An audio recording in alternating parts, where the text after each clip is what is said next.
The Rambam, in discussing the order of what happens on the night of the Seder, after the fourth cup, the Rambam writes, V'yesh loy limzoik kois chamishi. In this sikha, we're going to be discussing what does it mean, v'yesh loy. Does it mean one can pour a fifth cup, one should pour a fifth cup? But continuing with the Rambam says, V'loymar, and say on this fifth cup, Halil HaGodol, this is the capital in Tilim with the Kilo Olam Chazdes, Hoydel Hashem Kitov Kilo Olam Chazdes. And then the Rambam says, this kois is not an obligation, K'moy ho'arbo ha'kois is like the four cups. Now, the source for this idea of the fifth cup comes from a Beraisa, according to some versions, where Rab Tarfon says that the fifth cup, one says Halil HaGodol over this. Now, Rabbeinu Manoach, in explaining the Rambam, writes that from the Rambam it seems to be implied that one is not allowed to drink wine after the fourth cup, because if one would be allowed to drink wine, why do you need to say something special, this Halil HaGodol, if you're drinking this fifth cup? Rather, this seems to tell us that you're not allowed to drink other wine. And if you want to drink, then there's something special that you need to say over it. In other words, that he learns that when the Rambam says, V'yesh loy limzoik, this is a heter. We're allowed to, if we want to drink, then this is what you need to do. But there's absolutely no obligation at all for a fifth cup. The Rebbe says this seems to be not so smooth in the wording of the Rambam, because the Rambam says she'einoi choyve, it's not an obligation, k'moy arbo ha'kois, it's like the other four cups. It sounds like there is some obligation, but not as much as the four cups, because otherwise the Rambam should have just simply said that einoi choyve, it's not an obligation.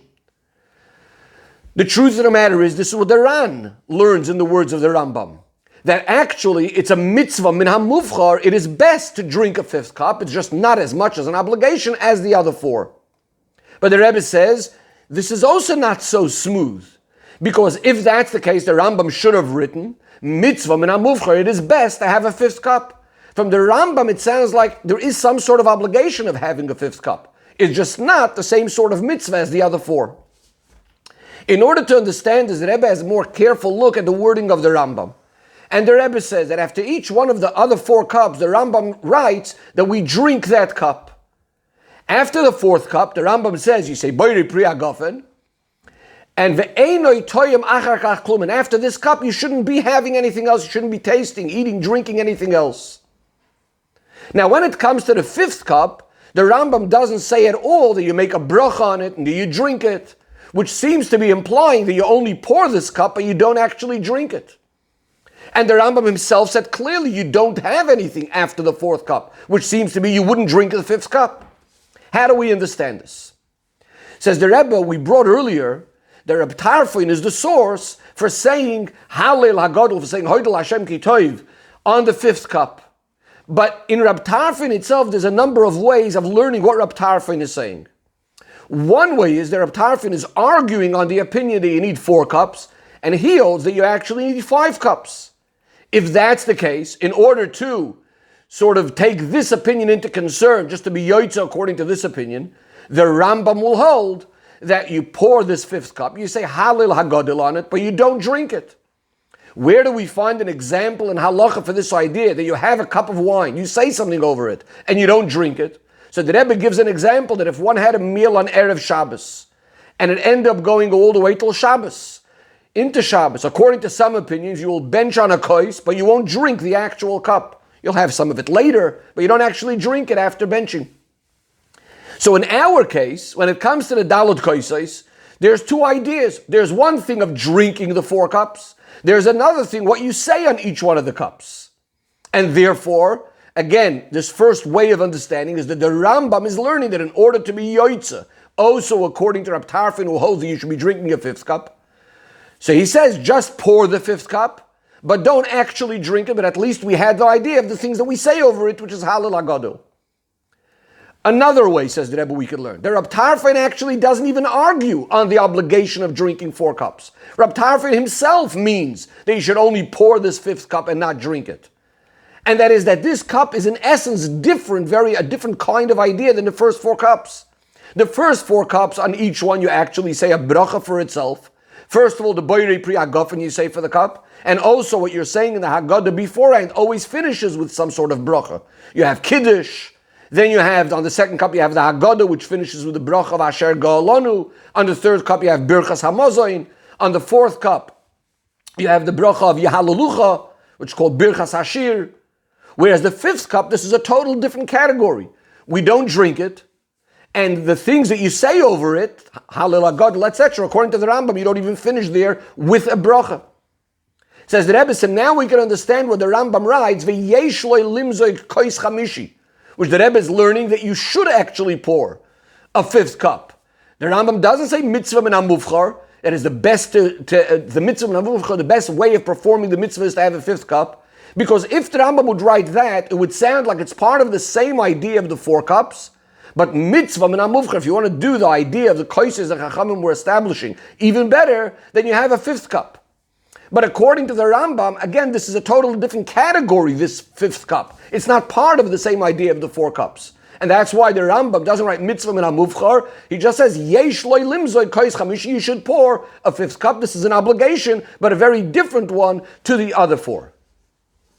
Now, we all know that we have, on the night of Seder, we have the four cups. We also have kois shel Elio. Is this somehow connected to that fifth cup? There are some that say the kois shel Elio is connected to this fifth cup, and they explain. They go according to the opinion that Reb Tarfon is arguing, and he says you need a fifth cup. And since we don't know the actual halacha, whether we do need a fifth cup or not, so we pour this cup, we don't drink it, we call it kois shel Elio. The idea being is that Eliyahu, a Navi, is going to come when Mashiach comes, and he will solve all of our questions, and we'll know the halacha, whether we need a fifth cup or not. This is the way some people learn. But the Rebbe, it doesn't learn like this. The Rebbe says, from the Alter Rebbe, who's quoting the Chag Yaakov, it seems quite obvious that there are two separate ideas. The idea of having this fifth cup, which sometimes there's room for, as we'll see in a minute, and the idea of kois shel Eliyahu. And the Rebbe explains that the Alter Rebbe in one siman speaks about this idea that we don't drink after the four cups. Then the Alter Rebbe says if someone really is desperate to drink or wants to drink, you could allow him to drink, and on this fifth cup he should say Halil Haggadah. In a separate siman completely, the Alter Rebbe brings the meaning of pouring one extra cup more than the amount of people that are by the table, and it's called kois shel Eliyahu, which clearly tells us that these are two different ideas. Number one, they're in two separate simanim. Number two, we call them different things. One is called kois shel Eliyahu, and that when we say there's a minhag, it's actually a minhag to pour this cup. And there's this other thing, this fifth cup, which the Alter Rebbe speaks about, you would be allowed if there's a great need. And finally, the biggest difference, says the Rebbe, is kois shel Eliyahu is one cup for everyone together. It's not for each individual person. There's one cup on the table. Whereas the kois chamishi would be a private thing for anybody that needs an extra cup of wine.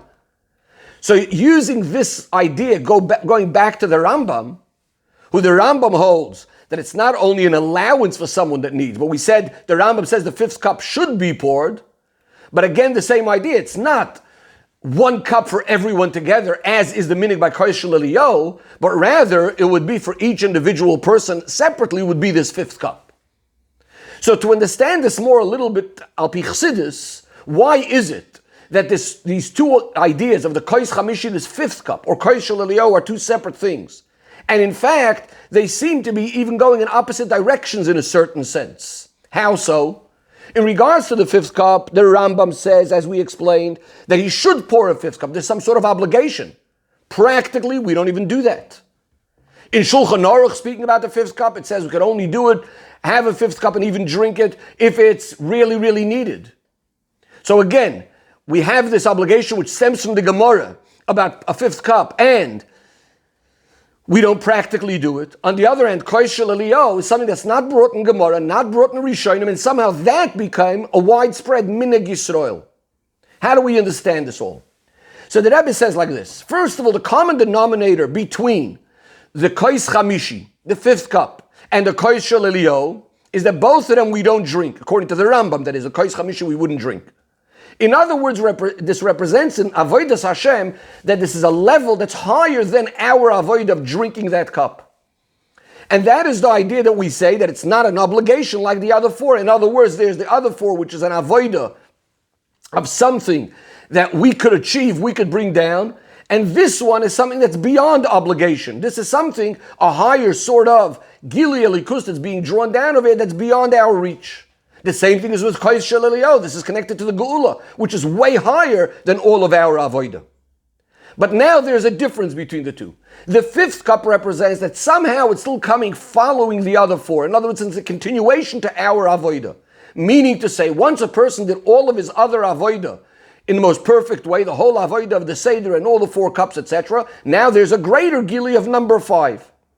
Says that this is why in the earlier generations, in the times of the Gemara and the Rishonim, etc., when in fact they did the avodah in the most perfect way, so they also poured this fifth cup, meaning to say their avodah was a keli, was able to receive even this higher sort of gilui. Whereas nowadays where we're on a lower level and not necessarily our avodah is so perfect, a keli, for this higher gilui, we don't pour this fifth cup. But when it comes to Kois Shel Eliyahu, it's the other way. Kois Shel Eliyahu is connected to the emunah and the coming of Eliyahu, the coming of Mashiach. This emunah exists by everyone, regardless of what state he is in his avodas Hashem. On the contrary, the closer we are to Mashiach, the more this emunah is shining, and therefore specifically in the later generations, this minhag became widespread, and this emunah itself brings that Eliyahu himself comes to our Seder and becomes one of the participants along with us.